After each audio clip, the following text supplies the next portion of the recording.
ਅਕਾਲ ਪਿਆਰੇ ਵਿਦਿਆਰਥੀਓ। ਅੱਜ ਅਸੀਂ 8ਵੀਂ ਜਮਾਤ ਦੀ ਪਾਠ ਪੁਸਤਕ ਮਾਣਕਮਾਲਾ ਭਾਗ 3 ਦਾ 15ਵਾਂ ਪਾਠ ਹਿੰਮਤ ਦੀ ਫਤਿਹ, ਜੋ ਕਿ ਇੱਕ ਕਵਿਤਾ ਹੈ ਜੋ ਧਨੀ ਰਾਮ ਚਾਤਰਿਕ ਜੀ ਦੁਆਰਾ ਲਿਖੀ ਗਈ ਹੈ। ਇਸ ਨੂੰ ਅਸੀਂ ਪੜ੍ਹਾਂਗੇ। ਹਿੰਮਤ ਦੀ ਫਤਿਹ, ਇਸ ਦੇ ਨਾਮ ਤੋਂ ਅਸੀਂ ਜਾਣ ਪਛਾਣ ਕਰਦੇ ਹਾਂ ਕਿ ਹਿੰਮਤ, ਕਿ ਇਸ ਵਿੱਚ ਹਿੰਮਤ ਕਿ ਸਭ ਤੋਂ ਸਾਡੀਆਂ ਜਿਹੜੀਆਂ 5 ਕੁਦਰਤੀ ਇਸ ਵਿੱਚ ਤਾਕਤਾਂ ਦਾ ਵਰਣਨ ਕੀਤਾ ਗਿਆ ਹੈ, ਉਸ ਵਿੱਚ ਜੋ ਜਿੱਤ ਹੁੰਦੀ ਹੈ ਉਹ ਹਿੰਮਤ ਦੀ ਫਤਿਹ, ਹਿੰਮਤ ਦੀ ਮੰਨੀ ਗਈ ਹੈ। ਆਓ ਹੁਣ ਅਸੀਂ ਇਸ ਨੂੰ ਪੜ੍ਹਨਾ ਸ਼ੁਰੂ ਕਰਦੇ ਹਾਂ। 5 ਕੁਦਰਤੀ ਤਾਕਤਾਂ ਇੱਕ ਦਿਨ ਪਰਾਂ ਜਮਾਣ, ਹਰ ਇੱਕ ਆਪੋ ਆਪਣੀ ਲੱਗੀ ਸਿਫਤ ਸੁਣਾਉਣ। ਕਿ 5 ਇਸ ਵਿੱਚ ਕੁਦਰਤੀ ਤਾਕਤਾਂ ਦੀ ਵਰਣਨ ਕੀਤਾ ਗਿਆ ਹੈ: ਦੌਲਤ, ਅਕਲ, ਵਿੱਦਿਆ, ਹੋਣੀ ਅਤੇ ਹਿੰਮਤ। ਇਹ ਸਾਰੀਆਂ ਆਪੋ ਆਪਣੀ ਵਡਿਆਈ, ਆਪੋ ਆਪਣੇ ਗੁਣ ਗਾ ਰਹੀਆਂ ਹੁੰਦੀਆਂ ਹਨ। ਅਤੇ ਆਓ ਆਪਾਂ ਦੇਖਦੇ ਹਾਂ ਕਿ ਇਹ ਕੀ ਗੱਲ ਕਰ ਰਹੀਆਂ ਹਨ। ਦੌਲਤ ਆਖੇ ਜੱਗ ਦੀ ਮੈਂ ਕਾਰ ਚਲਾਵਾਂ। ਕਿ ਸਭ ਤੋਂ ਪਹਿਲਾਂ ਇਸ ਵਿੱਚ ਦੌਲਤ ਬਾਰੇ ਗੱਲ ਕਰੀ ਗਈ ਹੈ ਕਿ ਦੌਲਤ ਆਖ ਰਹੀ ਹੈ ਕਿ ਦੁਨੀਆ ਦੇ ਜੋ ਵੀ ਕੰਮ ਧੰਦੇ ਚੱਲਦੇ ਹਨ ਸਭ ਮੇਰੇ ਕਰਕੇ ਚੱਲਦੇ ਹਨ। ਜਿੱਧਰ ਜਾਵਾਂ ਹੁੰਦੀਆਂ ਨੇ ਹੱਥੀ ਛਾਵਾਂ, ਦਿਸਣ ਸੱਤੇ ਬਰਕਤਾਂ ਜਦ ਜਾਏ ਖਲੋਵਾਂ। ਕਿ ਕਹਿੰਦੀ ਹੈ ਕਿ ਮੈਂ ਜਿੱਧਰ ਵੀ ਜਾਵਾਂ ਤਾਂ ਮੈਨੂੰ ਹੱਥੀ ਛਾਵਾਂ ਹੁੰਦੀਆਂ ਨੇ, ਭਾਵ ਮੇਰੀ ਬਹੁਤ ਇੱਜ਼ਤ ਮਾਣ ਹੁੰਦਾ ਹੈ। ਦਿਸਣ ਸੱਤੇ ਬਰਕਤਾਂ, ਕਿ ਮੇਰੇ ਆਉਣ ਨਾਲ ਹੀ ਮੈਂ ਜਿੱਥੇ ਖੜੀ ਹੋ ਜਾਵਾਂ ਉੱਥੇ ਵਾਧਾ ਹੀ ਵਾਧਾ ਬਰਕਤਾਂ ਹੋਣ ਲੱਗ ਜਾਂਦੀਆਂ ਹਨ। ਉੱਲੂ ਬੋਲਣ ਲੱਗਦੇ ਜੇ ਮੈਂ ਨਾ ਹੋਵਾਂ, ਅਤੇ ਮਾਇਆ ਮੇਰੀ ਤਖਤਿਆਂ ਤੋਂ ਤਖਤ ਬਣਾਵੇ। ਕਿ ਜੇ ਮੈਂ ਕਿਤੇ ਨਾ ਹੋਵਾਂ ਤਾਂ ਉੱਥੇ ਉਜਾੜ ਪੈ ਜਾਂਦੀ ਹੈ, ਭਾਵ ਸੁੰਨ ਸਰਾਂ ਹੋ ਜਾਂਦੀ ਹੈ। ਮਾਇਆ ਮੇਰੀ ਤਖਤਿਆਂ ਤੋਂ ਤਖਤ ਬਣਾਵੇ, ਜਾਦੂ ਮੇਰਾ ਆਖੀਆਂ ਦੀ ਧੌਣ ਨਿਭਾਵੇ। ਕਿ ਜਿਹੜੀ ਮੇਰੀ ਮਾਇਆ ਹੈ, ਦੌਲਤ ਕਹਿੰਦੀ ਹੈ ਮੇਰੀ ਮਾਇਆ ਨਾਲ ਹੀ ਨਵੇਂ ਰਾਜ ਤੋਂ ਰਾਜ ਬਣਾਏ ਜਾ ਸਕਦੇ ਹਨ, ਲੋਕ ਰਾਜ ਕਰਦੇ ਹਨ। ਜਾਦੂ ਮੇਰੇ ਆਖੀਆਂ ਦੀ ਧੌਣ ਹੈ, ਕਿ ਮੇਰੇ ਜਾਦੂ ਨਾਲ ਬਾਗੀਆਂ ਦੀਆਂ ਧੌਣਾਂ ਵੀ ਨਿਭ ਜਾਂਦੀਆਂ ਹਨ। ਐਬੀ ਮੂਰਖ ਘਾਤਕੀ ਤੇ ਨੀਚ ਨਿਗਲੇ। ਕਿ ਜਿਨ੍ਹਾਂ ਵਿੱਚ ਐਬ ਹੁੰਦੇ ਆ, ਜਿਨ੍ਹਾਂ ਵਿੱਚ ਬੁਰਾਈਆਂ ਹੁੰਦੀਆਂ ਹਨ, ਜੋ ਘਾਤ ਲਾਉਣ ਵਾਲੇ ਨੀਚ ਇਨਸਾਨ ਹੁੰਦੇ ਹਨ, ਢੱਕ ਲਵਾਂ ਸਭ ਐਬ ਮੈਂ ਟਾਕੀਆਂ ਦੇ ਥੱਲੇ। ਕਿ ਜੇਕਰ ਉਹਨਾਂ ਕੋਲ ਪੈਸਾ ਹੈ ਤਾਂ ਉਹਨਾਂ ਦੀਆਂ ਸਾਰੀਆਂ ਬੁਰਾਈਆਂ ਢਕੀਆਂ ਜਾਂਦੀਆਂ ਹਨ, ਸਾਰੀ बुराई उनकी छुप जाती है। चलो आगे देखते हैं। अकल, फिर आगे बोलती है अकल। अकल क्या कह रही है? अकल कहे तू छड्डनी झूठी वडियाई। कि अकल कह रही है दौलत नूं कि तू अपनी झूठी वडियाई, अपनी झूठी वडियाई मतलब अपने झूठा गुणगान करना छोड़। तैनू पैदा कर रही मेरी दानाई। कि तैनू मेरी सियाणप, कि ਮੇਰੇ ਨਾਲ ਹੀ ਜੇਕਰ ਅਕਲ ਹੈ ਤਾਂ ਹੀ ਕੋਈ ਬੰਦਾ ਦੌਲਤ ਕਮਾ ਸਕਦਾ ਹੈ। ਕਾਢਾਂ ਰਹਿੰਦੀ ਕੱਢਦੀ ਮੈਂ ਸੰਝ ਸਵੇਰੇ, ਢੇਰ ਲਗਾਵਾਂ ਲੱਭ ਕੇ ਮਿੱਟੀ ਚੋਂ ਤੇਰੇ। ਕਿ ਮੈਂ ਨਵੀਆਂ ਖੋਜਾਂ, ਹਰ ਸ਼ਾਮ ਸੁਬਹ ਸ਼ਾਮ ਮੈਂ ਨਵੀਆਂ ਖੋਜਾਂ, ਅਕਲ ਨਵੀਆਂ ਖੋਜਾਂ ਕੱਢ ਰਹੀ ਹੈ, ਜਿਸ ਨਾਲ ਮਿੱਟੀ ਵਿੱਚੋਂ ਵੀ ਲੋਕ ਸੋਨਾ ਪੈਦਾ ਕਰ ਰਹੇ ਹਨ। ਭਾਵ ਮਿੱਟੀ, ਉਹਨਾਂ ਨੂੰ ਅਕਲ ਹੈ ਤਾਂ ਉਹ ਮਿੱਟੀ ਵਿੱਚੋਂ ਖਜ਼ਾਨਾ ਰੂਪੀ ਧਨ ਪੈਦਾ ਕਰ ਰਹੇ ਹਨ। ਖੋਤੇ ਦੇ ਲਾਲ ਦੀ ਮੈਂ ਪਰਖ ਸਿਖਾਵਾਂ, ਮੂਰਖ ਖੇ ਰੁਲਾਇਓ ਸਾਂਭੀ ਦਾਨਾਵਾਂ। ਕਿ ਮੈਂ ਮੂਰਖਾਂ ਦੀ ਵੀ ਪਰਖ ਕਰ ਲੈਂਦੀ ਹਾਂ। ਜਿਹੜੇ ਮੂਰਖ ਲੋਕ ਹੁੰਦੇ ਹਨ ਉਹਨਾਂ ਦੀਆਂ, ਜਿਹੜੇ ਮੂਰਖ ਲੋਕ ਹੁੰਦੇ ਹਨ ਉਹ ਕਿਸ ਤਰੀਕੇ, ਜੇਕਰ ਉਹਨਾਂ ਕੋਲੇ ਅਕਲ ਨਹੀਂ ਤਾਂ ਤੇਰੀ ਕੋਈ ਵੈਲਿਊ ਨਹੀਂ ਹੈ। ਤੇਰੀ ਖੋਜ ਨਾ ਦਿਸਦਾ ਜੇ ਮੈਂ ਨਾ ਆਂਦੀ, ਪੱਲੇ ਪੈ ਕੇ ਐਮ ਕਾਂ ਪਈ ਧੱਕੇ ਖਾਂਦੀ। ਕਿ ਤੇਰੀ ਖੋਜ ਜੋ ਤੈਨੂੰ ਕੋਈ ਨਾ ਦੇਖਦਾ, ਜੇਕਰ ਅਕਲ ਨਾ ਹੁੰਦੀ ਤਾਂ ਦੌਲਤ ਦੀ ਕੋਈ ਕਦਰ ਨਾ ਹੁੰਦੀ। ਪਾਗਲ ਲੋਕਾਂ ਨੂੰ, ਜਿਨ੍ਹਾਂ ਨੂੰ ਅਕਲ ਨਹੀਂ ਹੋਊਗੀ, ਉਹ ਮੂਰਖ ਹੋਣਗੇ, ਕਿ ਉਹਨਾਂ ਦੇ ਪੱਲੇ ਪੈ ਕੇ ਤੂੰ ਦਰ ਭਟਕਦੀ ਫਿਰਦੀ। ਅੱਗੇ ਦੇਖੋ, ਅੱਗੇ ਗੱਲ ਕਰ ਰਹੀ ਹੈ ਵਿੱਦਿਆ। ਵਿੱਦਿਆ ਕੀ ਕਹਿੰਦੀ ਹੈ? ਵਿੱਦਿਆ ਆਖੇ ਅਕਲ ਨੂੰ ਮੈਂ ਸਾਣ ਚੜਾਵਾਂ, ਦੱਬੇ ਖਜ਼ਾਨੇ ਦਾਣਿਆਂ ਦੇ ਹੱਥ ਫੜਾਵਾਂ। ਕਿ ਵਿੱਦਿਆ ਅਕਲ ਨੂੰ ਕਹਿ ਰਹੀ ਹੈ ਕਿ ਪਹਿਲੇ ਅਕਲ ਕਿਸ ਨੂੰ ਕਹਿੰਦੀ ਹੈ? ਦੌਲਤ ਨੂੰ। ਹੁਣ ਜਦੋਂ ਅਕਲ अपना गुणगान कर रही है तो उसे कौन बोल रहा है? विद्या आपकी पढ़ाई। अकल नूं मैं साण चढ़ावां, विद्या कह रही है कि अकल नूं मैं ही तिखा करदी हाँ। साण चढ़ाउणा, तिखा करना। दबे खजाने दाणिਆਂ ਦੇ ਹੱਥ ਫੜਾਵਾਂ। कि ਜਿਹੜੇ ਦਾਣਿਆਂ ਦੇ ਦੱਬੇ ਖਜ਼ਾਨੇ ਹਨ, ਜੇਕਰ ਉਹਨੂੰ ਵਿੱਦਿਆ ਹੋਏਗੀ ਤਾਂ ਹੀ ਉਹ ਅਕਲ ਦਾ ਪ੍ਰਯੋਗ ਕਰਕੇ, ਅਕਲ ਦਾ ਪ੍ਰਯੋਗ ਤਾਂ ਹੀ ਕਰੇਗਾ ਜੇਕਰ ਉਹਨੂੰ ਸਮਝ ਹੋਏਗੀ, ਵਿੱਦਿਆ ਹੋਏਗੀ ਤਾਂ ਉਹ ਨਵੇਂ ਕਮਾਈ ਦੇ ਸਾਧਨ ਕਰ ਸਕਦਾ ਹੈ। ਇੱਕ ਅੜੇਸੇ ਕਲਮ ਦੀ ਤਖਤੇ ਉਲਟਾਵਾਂ। ਕਿ ਮੈਂ ਸਹਾਰੇ ਅਕਲ ਦੇ, ਕਿ ਮੈਂ ਅਕਲ ਦੇ ਸਹਾਰੇ ਕਲਮ ਦੀ ਤਾਕਤ ਨਾਲ ਹੀ, ਕਲਮ ਦੀ ਤਾਕਤ ਉਦੋਂ ਆਉਂਦੀ ਹੈ ਜਦੋਂ ਕਿਸੇ ਨੂੰ ਸਮਝ ਹੋਏ, ਜਿਸ ਨੂੰ ਵਿਦਿਆ, ਜਿਹਦੇ ਕੋਲੇ ਵਿਦਿਆ ਹੋਏਗੀ ਤੇ ਉਸ ਦੇ ਹੱਥ ਵਿੱਚ ਕਲਮ ਦੀ ਤਾਕਤ ਹੋਏਗੀ। ਤਾਂ ਇੱਕ ਅੜੇ ਸੇ ਕਲਮ ਦੀ ਤਖਤੇ ਉਲਟਾਵਾਂ, ਧਰਮ ਨਿਆਂ ਤੇ ਰੱਬ ਨੂੰ ਮੈਂ ਹੀ ਸਮਝਾਵਾਂ।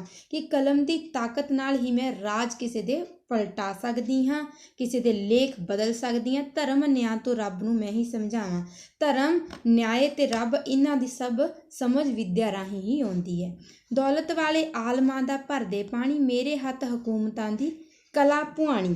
ਕਿ ਜਿਹੜੇ ਦੌਲਤ ਵਾਲੇ ਹਨ, ਉਹ ਜਿਹੜੇ ਸਮਝਦਾਰ ਜਿਹੜੇ ਮਨੁੱਖ ਹੁੰਦੇ ਨੇ, ਪੜ੍ਹੇ ਲਿਖੇ ਜਿਹੜੇ ਮਨੁੱਖ ਹੁੰਦੇ ਹਨ, ਉਹਨਾਂ ਦਾ ਪਾਣੀ ਭਰਦੇ ਨੇ, ਭਾਵ ਉਹਨਾਂ ਦੇ ਗੱਲ ਮੰਨਦੇ ਹਨ, ਉਹਨਾਂ ਦੀ ਗੱਲ ਸੁਣਦੇ ਹਨ। ਤੇ ਮੇਰੇ ਹੱਥ ਹਕੂਮਤਾਂ ਦੀ ਕਲਾ ਪੁਆਣੀ, ਕਿ ਮੈਂ ਹੀ ਇਹਨਾਂ ਦੇ ਹਾਲਾਤ, ਵਿਦਿਆ ਕਰਕੇ ਕਿਸੇ ਦੇ ਵੀ ਹਾਲਾਤ ਬਦਲ ਸਕਦੀ ਹਾਂ। ਬੇਇਲਮਾਂ ਨੂੰ ਮੰਗਿਆਂ ਵੀ ਖੈਰ ਨਾ ਪੈਂਦਾ, ਕਹਿ ਲਹੂ ਜਹਾਨ ਦਾ ਨਿਤ ਸੁੱਕਾ ਰਹਿੰਦਾ। ਕਿ ਜਿਹੜੇ ਅਨਪੜ੍ਹ ਹੁੰਦੇ ਹਨ, ਉਹਨਾਂ ਨੂੰ, ਅਨਪੜ੍ਹਾਂ ਨੂੰ ਮੰਗ ਕੇ ਕੋਈ ਖੈਰ ਵੀ ਨਹੀਂ ਪਾਉਂਦਾ ਹੈ। ਕਲਮ ਦੀ ਤਾਕਤ ਨਾਲ ਇਸ ਜਹਾਨ ਨੂੰ ਜਿੱਤਿਆ ਜਾ ਸਕਦਾ ਹੈ। ਅੱਗੇ ਦੇਖੋ, होनी किस ਨੂੰ किया गया है? होनी अचनचात, अचानक किसी के साथ जो घटना हो जाती है, जैसे अचानक ही हम सही सलामत होते हैं तो किसी की मृत्यु हो जाती है।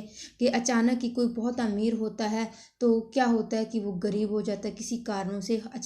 अचानक मतलब कुछ उसकी ज़िंदगी में ऐसा हो जाता है, बहुत बड़ा लॉस हो जाता है। तो होनी उसनू किया गया है। होनी घूरी वट के गुस्से विच बोली, घूरी वट के गुस्से विच मतलब बहुत गुस्से से अब होनी बात कर रही है। होनी बोले अचानक होने वाली घटना। बड़बड़ की है कर रही ये पागल टोली, कि ये की बड़बड़, ये सब की बड़बड़ करके की बोल रहे हैं पागल टोली। वो अकल को, दौलत को होनी बोल रही है, विद्या को, कि ये क्या आपस में बातें कर रहे हैं। बख्शिश मेरे लंगरों सब से नू जुड़दी, कलम वगी तकदीर दी किस पासों मुड़दी। कि ਜਿਹੜੀ ਮੇਰੀ ਬਖਸ਼ਿਸ਼ ਹੈ ਉਸ ਨਾਲ ਹੀ ਸਭ ਕੁਝ ਕਿਸੇ ਨੂੰ ਮਿਲ ਰਿਹਾ ਹੈ। ਕਲਮ ਵਗੀ, ਕਿ ਜੇਕਰ ਤਕਦੀਰ ਦੇ ਵਿੱਚ ਕਲਮ ਦੀ ਤਕਦੀਰ ਦੀ ਅਗਰ ਕਲਮ ਚੱਲੀ, ਉਹ ਕਿਸ ਪਾਸੇ ਨੂੰ ਚਲੀ ਜਾਏਗੀ ਕਿਸੇ ਨੂੰ ਵੀ ਨਹੀਂ ਪਤਾ। ਵਗਦੇ ਵਹਿਣ ਸੁਕਾ ਦਿਆਂ ਜਲ ਥਲੀ ਬਹਾਵਾਂ, ਤੱਕ ਤੋਂ ਸੁੱਟ ਸਜਾ ਦਿਆਂ ਤੋਂ ਪੱਠ ਚੁਕਾਵਾਂ। ਕਿ ਮੈਂ, ਮੇਰੇ ਨਾਲ ਹੀ ਪਾਣੀ, ਵਗਦੇ ਪਾਣੀ, ਉਹਨਾਂ ਨੂੰ ਮੈਂ ਸੁਕਾ ਸਕਦੀ ਹਾਂ। ਹੁਣੀ ਕਹਿ ਰਹੀ ਹੈ ਇਹ ਗੱਲ। ਤਖਤ ਤੋਂ ਸੁੱਟ, ਕਿ ਮੈਂ ਜੋ ਕੋਈ ਬਹੁਤ ਰਾਜਿਆਂ ਨੂੰ ਵੀ ਤਖਤੋਂ, ਉਹਨਾਂ ਨੂੰ ਰਾਜਿਆਂ ਨੂੰ ਤਖਤ ਤੋਂ ਸੁੱਟ ਕੇ ਉਹਨਾਂ ਦੇ ਰਾਜ ਤੋਂ ਲਹਾ ਕੇ ਪੱਠ ਚੁਕਾ, ਦਾਣੇ ਭੁੰਨਣ ਵਾਲੇ ਪਾਣੀ ਵਿੱਚ ਜੋ ਪੱਠ ਝੋਕਦੇ ਹਨ ਉਹ ਬਣਾ ਸਕਦੀ ਹਾਂ। ਮੂੰਹ ਦੀ ਮੂੰਹ ਵਿੱਚ ਘੁੱਟ ਲਾਂ ਜਿੰਦ ਘਿੱਟ ਮਰੋੜਾਂ। ਕਿ ਆਪਣੇ ਮੂੰਹ ਵਿੱਚ ਕੁਛ ਹੋਵੇ ਤਾਂ ਉਹ ਮੂੰਹ ਦੇ ਵਿੱਚ ਹੀ ਰਹਿ ਜਾਏਗਾ। ਜਦੋਂ ਮੈਂ ਘਿੱਟ ਮਰੋੜਾਂ ਕਿਸੇ ਦੀ ਜਾਨ, ਮੈਂ 1 ਸੈਕਿੰਡ ਵਿੱਚ ਕਿਸੇ ਦੀ ਜਾਨ ਲੈ ਸਕਦੀ ਹਾਂ। ਵਾਂਗਾ ਜਾਨ ਨਾ ਠੱਲੀਆਂ ਮੈਂ ਜਿੱਧਰ ਮੋੜਾਂ, ਕਿ ਮੈਂ ਜਿੱਧਰ ਵੀ ਵਹਾਵਾਂ ਪਾਣੀ ਦੇ ਵਹਾਅ ਨੂੰ, ਹਵਾ ਦੇ ਵਹਾਵਾਂ ਨੂੰ, ਤਾਂ ਮੈਂ ਜਿੱਧਰ ਵੀ ਉਹ ਰੋਕ ਨਹੀਂ ਸਕਦੀ ਹਾਂ। ਉਹ ਮੈਂ ਉਹਨਾਂ ਨੂੰ ਜਿਸ ਤਰਫ ਚਲਾ ਸਕਦੀ ਹਾਂ ਉਹ ਉਵੇਂ ਹੀ ਚੱਲਣਗੀਆਂ। ਫਿਰ ਉਸ ਤੋਂ ਬਾਅਦ ਸਭ ਤੋਂ ਬਾਅਦ ਵਿੱਚ ਗੱਲ ਕਰ ਰਿਹਾ ਹਿੰਮਤ ਕੀ ਕਹਿੰਦੀ ਹੈ ਦੇਖਦੇ ਹਾਂ। ਹਿੰਮਤ ਉੱਠ ਕੇ ਸ਼ੇਰ ਜਿਉਂ ਮਾਰੇ ਲਲਕਾਰਾ, ਮੇਰੀ ਤਾਕਤ ਸਾਹਮਣੇ ਕੋਈ टिकन ना हारा। कि हिम्मत जो हम काम करते हैं, कुछ हमारी जो ताकत होती है, उसने शेर जैसे ललकार के बोला कि मेरी ताकत सामने कोई, कि मेरी ताकत के सामने आप में से कोई भी नहीं टिक सकता। ਢਾਲੇ ਨਿੱਤ ਨਸੀਬ ਦੀ ਨੂੰ ਮੇਰੀ ਕੁਠਿਆਲੀ, ਫੁੱਲ ਖਿੜਾਵਾਂ ਕਿਸਮਤਾਂ ਦੀ ਸੁੱਕੀ ਡਾਲੀ। ਕੁਠਿਆਲੀ ਕਿਹਾ ਜਾਂਦਾ ਹੈ ਜੋ ਸੋਨੇ ਥਾਲੀ ਹੁੰਦੀ ਹੈ ਜਿਸ ਵਿੱਚ ਸੋਨੇ ਚਾਂਦੀ ਦੀਆਂ ਜੋ ਵਸਤਾਂ ਹੁੰਦੀਆਂ ਹਨ ਉਸ ਨੂੰ ਢਾਲਿਆ ਜਾਂਦਾ ਹੈ, ਉਹਨਾਂ ਨੂੰ ਪਿਘਲਾਇਆ ਜਾਂਦਾ ਹੈ। ਕਿ ਢਾਲੇ ਨਿੱਤ ਨਸੀਬ ਨੂੰ, ਕਿ ਮੇਰੇ ਨਸੀਬ ਨੂੰ ਮੇਰੀ ਹੀ ਢਾਲ ਜਿਹੜੀ ਹੁੰਦੀ ਹੈ, ਮੇਰੀ ਹੀ ਕੁਠਿਆਲੀ ਢਾਲ ਰਹੀ ਹੈ। ਫੁੱਲ ਖਿੜਾਵਾਂ ਕਿਸਮਤਾਂ ਦੀ, ਕਿ ਮੈਂ ਜਿਨ੍ਹਾਂ ਦੀ ਕਿਸਮਤ ਬਿਲਕੁਲ ਸੁੱਕ ਚੁੱਕੀ ਹੁੰਦੀ ਹੈ ਉਹਨਾਂ ਦੀ ਕਿਸਮਤ ਵਿੱਚ ਵੀ ਫੁੱਲ ਖਿੜਾ ਸਕਦੀ ਹਾਂ, ਭਾਵ ਉਹਨਾਂ ਦੀ ਕਿਸਮਤ ਵੀ ਜਗਾ ਸਕਦੀ ਹਾਂ। ਕਿਸਮਤ ਆਖ ਕੇ ਢਿੱਲੜ 'ਚ ਚਲਾਉਂਦੇ, ਹਿੰਮਤ ਵਾਲੇ ਪਰਵਤਾਂ ਨੂੰ ਚੀਰ ਲਿਜਾਂਦੇ। कि कुछ लोग कहते हैं कि मेरी किस्मत ਵਿੱਚ ਤਾਂ ਇਹ है ही नहीं है। मतलब कई बार आप लोग भी बातें करते हो, आपने सुना होगा, कुछ लोग बोलते हैं कि मेरी किस्मत में तो है ही नहीं है। वो मेहनत नहीं करते, वो काम नहीं करते, कि किसी काम को की मेहनत नहीं करते, वो सिर्फ किस्मत की मेरी किस्मत में नहीं है ये बोल के ऐसे ही रोते रहते हैं अपनी किस्मत को। किस्मत आग के ढिल्लड़ 'ਚ चलाते, ढिल्लड़ यानी कि जो ढीले होते हैं, काम नहीं करते, चिलांदे।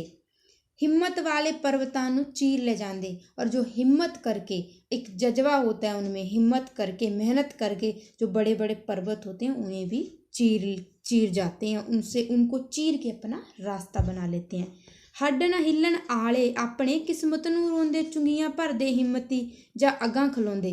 कि जेड़े उन्हों के हड्ड काम था, उन्होंने अपने हड्डियां उनकी हिलाने का उनका मन नहीं करता, हाथ पैर हिलाने का उनका मन नहीं करता, और वो बैठे किस्मत को रोते रहते हैं।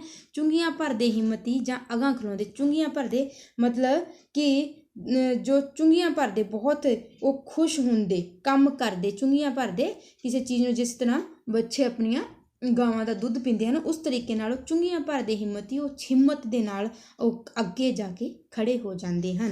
उन्हां तो सुत्ते लेख बहादरां कर जुहद जगाए, रेखी मेखा मार के दिन फेर विखाए। कि सुत्ते लेख बहादरां ने अपने सुत्ते लेख भी जुहद जगाए, हिम्मत करके जगा लए हैं। उन्होंने रेख विच मेख मार के अपने दिन फेर लए हैं, भाव अपनी किस्मत नूं जगा लिया है, मेहनत सदका ही। किस्मत वाल दलिदरी पिया बिट बिट वेखे, नकदो नकद चुकामै मेहनत दे लेके। कि किस्मत वाल दलिदरी यानी कि दरिद्र होता है जो, बिट बिट देखता है, नकदो नकद चुकामै मेहनत दे लेखे। कि मेहनत सदका ही आपां नकदो नकद, कि नकदो नकद मैं बहुत सारा धन कमा सकते हैं। असी बहुत हिम्मत करके ਅਸੀਂ ਕਿਸੇ भी काम ਨੂੰ जेकर ਅਸੀਂ मेहनत सदका करांगे तो वो काम ਨੂੰ ਅਸੀਂ नेपरे चढ़ा लवांगे।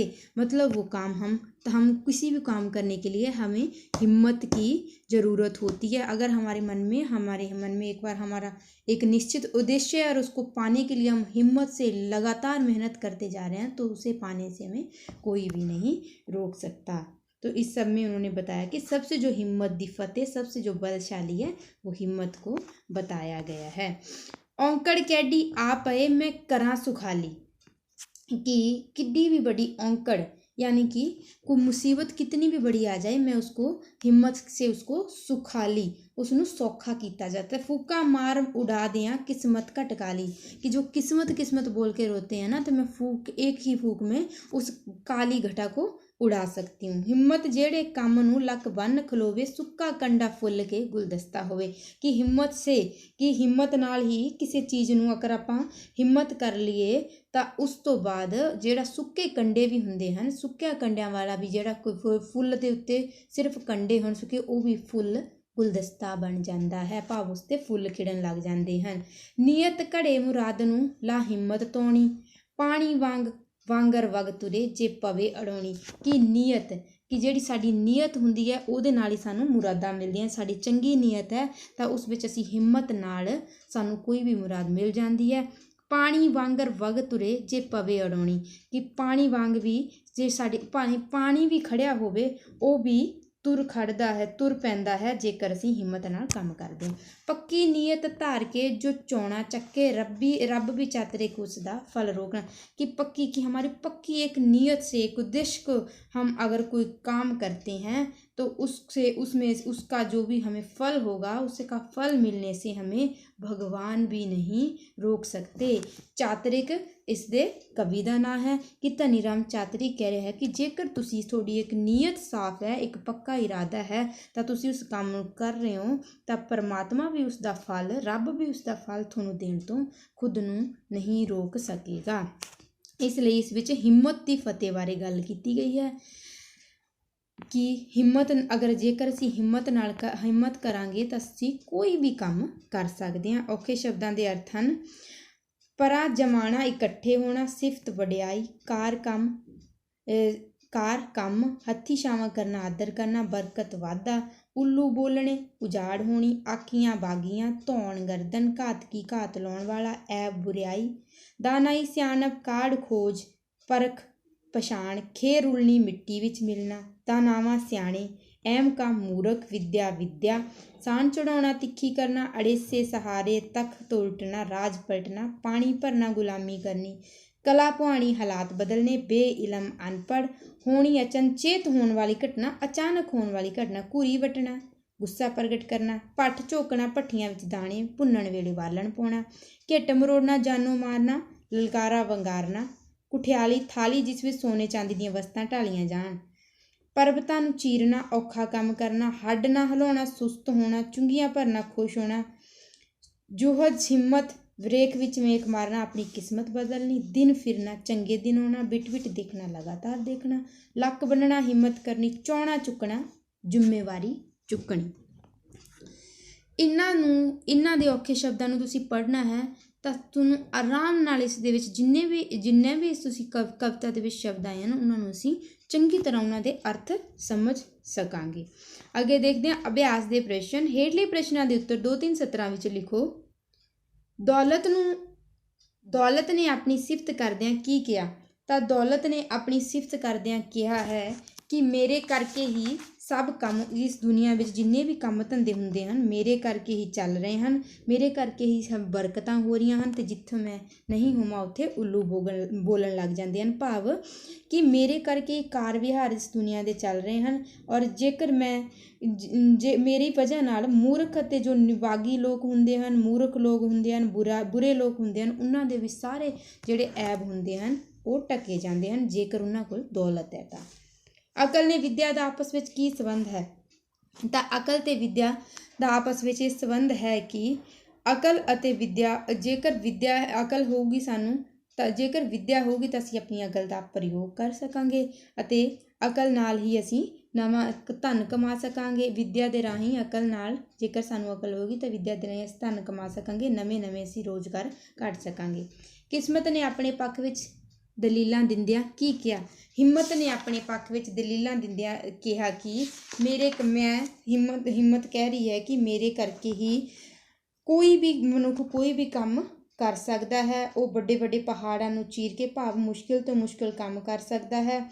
ਉਹ ਉਸ ਕਿਸਮਤ ਦਾ ਜੋ ਰੋਣਾ ਰੋ ਕੇ ਬੈਠਦੇ ਹਨ, ਮਿਹਨਤਾਂ ਨਹੀਂ ਕਰਦੇ, ਉਹਨਾਂ ਦੇ ਪੱਲੇ ਕੁਛ ਵੀ ਨਹੀਂ ਪੈਂਦਾ। ਭਾਵ ਜੋ ਹਿੰਮਤ ਹੈ, ਹਿੰਮਤ ਸਦਕਾ ਅਸੀਂ ਕੋਈ ਵੀ ਕੰਮ ਕਰ ਸਕਦੇ ਹਾਂ ਅਤੇ ਫਿਰ ਉਸ ਦਾ ਜੋ ਮਿਹਨਤ ਦਾ ਸਾਨੂੰ ਫਲ ਹੁੰਦਾ ਉਹ ਰੱਬ ਸਾਨੂੰ ਜ਼ਰੂਰ ਦਿੰਦਾ ਹੈ। ਹੇਠਲੇ ਪ੍ਰਸ਼ਨਾਂ ਦੇ 4-4 ਉੱਤਰ ਦਿੱਤੇ ਗਏ ਹਨ। ਸਹੀ ਉੱਤਰ ਚੁਣ ਕੇ ਲਿਖੋ। 5 ਕੁਦਰਤੀ ਤਾਕਤਾਂ ਇਕੱਠੀਆਂ ਹੋ ਕੇ ਆਪੋ ਆਪਣੇ ਬਾਰੇ ਕੀ ਸੁਣਾ ਰਹੀਆਂ ਹਨ? ਤਾਂ ਆਪੋ ਆਪਣੇ ਸੁਣਾ ਰਹੀਆਂ ਹਨ। ਸਿਫਤ ਕਿਸ ਦੇ ਅਨੁਸਾਰ ਜੇ ਉਹ ਨਾ ਹੋਵੇ ਤਾਂ ਐਬ ਢੱਕ ਜਾਂਦੇ ਹਨ। ਦੌਲਤ। ਅੱਗੇ ਦੇਖੋ ਵਿੱਦਿਆ ਸਾਨੂੰ ਕੀ ਦਿੰਦੀ ਹੈ? ਤਾਂ ਵਿੱਦਿਆ ਸਾਨੂੰ ਕੀ ਦਿੰਦੀ ਹੈ? ਰੋਸ਼ਨੀ, ਗਿਆਨ, ਹਨੇਰਾ, ਦੌਲਤ। ਤਾਂ ਵਿੱਦਿਆ ਸਾਨੂੰ ਦਿੰਦੀ ਹੈ ਗਿਆਨ। ਅਕਲ ਦੀ ਮਦਦ ਨਾਲ ਅਸੀਂ ਕੀ ਕਰ ਸਕਦੇ ਹਾਂ? ਅਕਲ ਦੀ ਮਦਦ ਨਾਲ ਅਸੀਂ ਕਾਢਾਂ, ਰਸਤੇ, ਆਲਸ, ਕਮਜ਼ੋਰੀ। ਤਾਂ ਅਕਲ ਦੀ ਮਦਦ ਨਾਲ ਅਸੀਂ ਨਵੀਆਂ ਕਾਢਾਂ ਯਾਨੀ ਕਿ ਖੋਜ कर सकते हैं। हिम्मत ने किस वांग ललकारा मारा? हाथी, शेर, घोड़ा, गिद्दड़। तो हमने पढ़ा था हिम्मत उठ के शेर जूं मारे ललकारा। तो हिम्मत ने शेर वांग ललकारा मारिया। हेठां दित्तियां गईयां 17 नूं पूरा करो। दौलत आखे जग दी। तो इसमें से आपको ऊपर देखना है, पहली लाइन में है कार चलावां। दौलत आखे जग दी मैं कार चलावां, जिधर जावां हुंदियां ने हत्थी छावां। अकल कहे तू छड्ड नी झूठी वडियाई, तैनू पैदा कर रही मेरी दानाई। हिम्मत कहे जेड़े काम नू लक बन खलोवे, सुक्का कंडा फुल के गुलदस्ता होवे। तो इसकी जो कविता है उसमें से देख के आपको इन लाइनों को पूरा करना है। आगे देखो, हेठ लिखे मुहावरों नू वाकां विच वरतो। तो पहला है सान चढ़ाना। इनका अर्थ आपको पता होना चाहिए, तभी आप इसका वाक बना सकोगे, इसका वाक्य बना सकोगे। जब तक आपको इसका अर्थ नहीं पता होगा तो क्या लिखोगे? सान चढ़ाना। सान चढ़ाना भाव तिखी करना, किसी चीज़ को तीखा करने के लिए उसका अर्थ उसका है सान चढ़ाना। तो इसका तुसी की वाक बनाओगे? इसका वाक ना विद्या कहती है कि अकल नूं मैं ही सान चढ़ाउणी आ। कला पुआणी। कला पुआण का अर्थ है हालात बदलने। पढ़ लिख के उसने अपने परिवार की कला पुआ दी। भट्ठ झोकना। भट्ठ झोकना दाने भुनन वेले जो उस विच बालन पाया जाता है। दाने भूनने के लिए जब उसमें आग जलाई जाती है तो उसके नीचे जो लकड़ियाँ डाली जाती है उसमें बोलते हैं भट्ठ झोकना। तो इसका तुसी बना सकते हो कि किसी भी काम नूं करन तो पहला जां दाने भुनन तो पहला उस विच भट्ठ झोकना पैंदा है। बिट बिट देखना, लगातार वेखना कि ਉਹ ਪੂਜਾ ਕਦੋਂ ਦੀ ਮੈਨੂੰ ਬਿਟ ਬਿਟ ਦੇਖ ਰਹੀ ਸੀ, ਜਾਂ ਕੋਈ ਵੀ ਤੁਸੀਂ ਇਸ ਦਾ ਬਣਾ ਸਕਦੇ ਹੋ। ਰੇਖ ਵਿੱਚ ਮੇਖ ਮਾਰਨੀ ਭਾਵ ਆਪਣੀ ਕਿਸਮਤ ਬਦਲਣੀ। ਉਸਨੇ ਤਾਂ ਰੇਖ ਵਿੱਚ ਮੇਖ ਮਾਰ ਲਈ, ਪੜ੍ਹ ਲਿਖ ਕੇ ਅਫਸਰ ਬਣ ਗਿਆ। ਤਾਂ ਇਸੇ ਤਰੀਕੇ ਨਾਲ ਇਸ ਦੇ ਤੁਸੀਂ ਇਹ प्रश्न उत्तर मुहावरे करने हैं। जो इसके प्रश्न हैं वो मैं आपको लिख के भी आपको शेयर कर दूंगी, क्योंकि कुछ विद्यार्थी इसे लिख नहीं पाते हैं। पर आपको इसको पहले अच्छे से इस कविता को पढ़ना है, फिर इसके प्रश्न उत्तर करने हैं। इन मुहावरों के जरूरी जो मैंने बोले वही आपको खुद से इसके मुहावरों के वाक्य बनाने हैं। इसके मीनिंग आपको पता चल गए होंगे, इसके जो अर्थ हैं, जो इसके औखे शब्दां के अर्थ हैं, उसी में ये इन मुहावरों के अर्थ हैं। एक बार मैंने भी आपको बता दिए हैं, जिनको आपको अच्छे से करना है। धन्यवाद।